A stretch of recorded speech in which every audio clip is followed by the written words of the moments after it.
When I think of name, image, and likeness, I think of name, image, and likeness as putting student athletes on the same level as every other student at a university.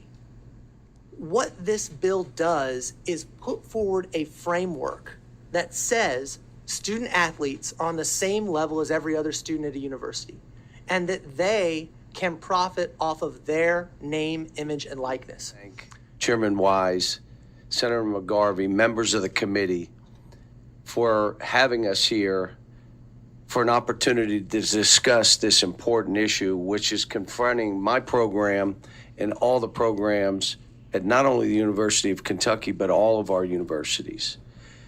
What we did in the bill largely is state that premise.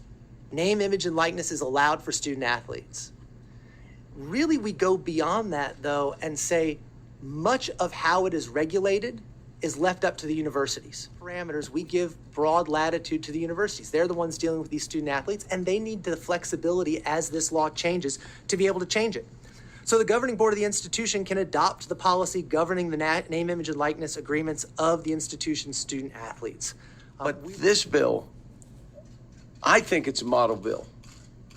I think other states are going to look at this bill and say, wow. I also think the federal government will look as they start to deal with this, and they're going to look at this bill. As these name, image, and likeness bills come forward, and as the landscape is constantly changing, using the university's resources, they can help their students navigate this new area. Because while they are adults under the law, many of them, I think we can all remember back to when we were college in 18, 19, 20 years old. Today, we are met with an opportunity to address this evolving issue as the needs and demands of my players have changed.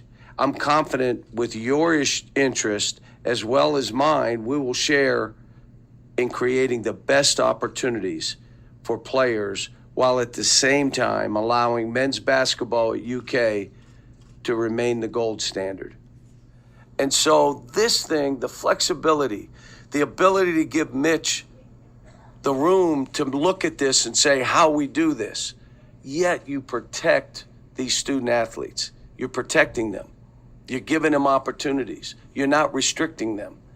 And now it's up to the universities to do their part. And I think every one of them are going to step up and do what's right for these kids. And that's what we should all be about.